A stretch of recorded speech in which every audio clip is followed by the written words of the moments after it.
Salam sinergi. Apa kabar Bapak Ibu? Kali ini akan kami sampaikan tentang feedback atau lebih sering dikenal dengan umpan balik. Feedback di sini adalah suatu kemampuan bagi setiap orang dalam rangka ia memimpin timnya sehingga ia bisa memberikan feedback terhadap yang dipimpinnya ataupun kita sebagai seorang pribadi yang memiliki kemampuan baik memberikan feedback maupun menerima feedback. Jadi ada 3 bagian video yang akan kita bahas tentang feedback ini. Yang pertama yaitu pemahaman kita tentang feedback. Yang video kedua, kemudian kemampuan kita bagaimana memberikan feedback yang berkualitas. Dan yang ketiga video nanti akan bagaimana kita memiliki kemampuan menerima feedback. Feedback adalah umpan balik, masukan yang kemudian ketika tidak tepat, maka pertama dampaknya orang akan menjadi baper. Padahal tujuannya baik. Tujuan baik, caranya yang kurang tepat, membuat orang yang menerima feedback bisa jadi baper, sakit hati, atau tidak menjalankan apa yang di-feedback, apa yang diberikan masukannya. Yang kedua, seringnya orang sungkan memberikan feedback atau giving feedback, memberikan umpan balik kepada seseorang. Ada orang lain atau tim kita malah, atau istri kita, atau suami kita, atau anak kita sungkan untuk memperbaiki apa yang ia lakukan. Jadi di sini lebih kepada memberikan feedback terhadap operasional, apa yang ia lakukan. Bukan tentang ianya, bukan tentang personalnya, tapi apa yang dilakukannya, tentang doing-nya, bukan tentang being-nya dalam hal ini. Jadi Bapak Ibu, berbicara tentang feedback atau umpan balik, ada hal-hal yang perlu diperhatikan sehingga feedback menjadi berkualitas. Yang pertama adalah pemahaman kita tentang feedback. Feedback bisa kita kenal kalau Bapak Ibu pernah melihat misalnya ajang kompetensi idols, ajang kompetensi pencarian bakat. Di sana suka diberikan feedback, masukan. Ya, diberikan masukan, kemudian orang yang diberikan masukannya tujuannya untuk apa? Untuk memperbaiki, koreksi. Jadi feedback tujuannya, pentingnya adalah bagaimana kita mampu memperbaiki apa yang dipandang kurang tepat dalam hal melakukan suatu kegiatan.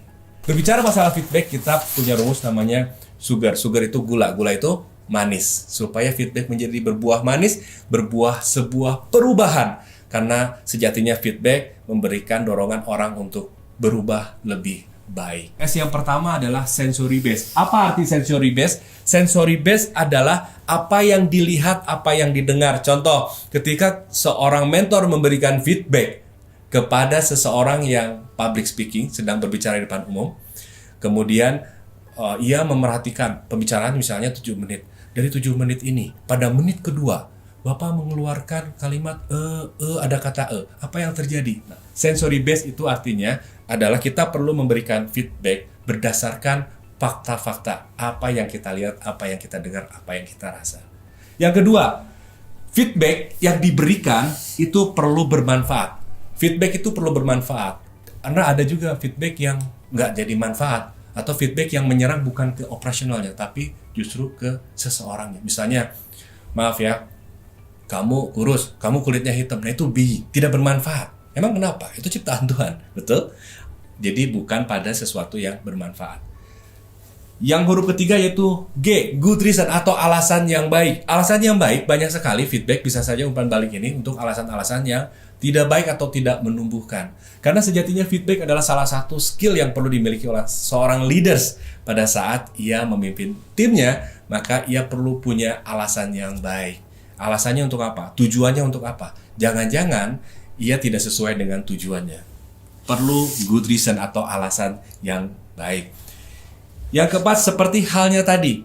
Ketika bercermin, ia memperlihatkan gigi di sebelah mana yang ada bolongnya. Maka salah satunya adalah akurat, tepat. Feedback apa, di menit keberapa, kata apa, emang kenapa kalau mengeluarkan kata-kata misalnya untuk public speaking.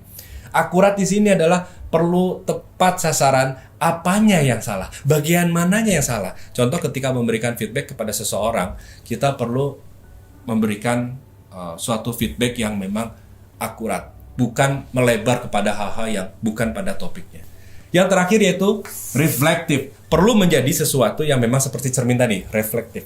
Reflektif artinya perlu menjadi cerminan yang jujur, cerminan yang apa adanya, bukan ada apanya. Tidak ada tendensi apapun. Itulah pengantar dari feedback buat saya. Video selanjutnya yaitu tentang giving feedback. Bagaimana kompetensi kita memiliki sebuah kemampuan untuk memberikan feedback. Sampai jumpa di video berikutnya. Salam sinergi.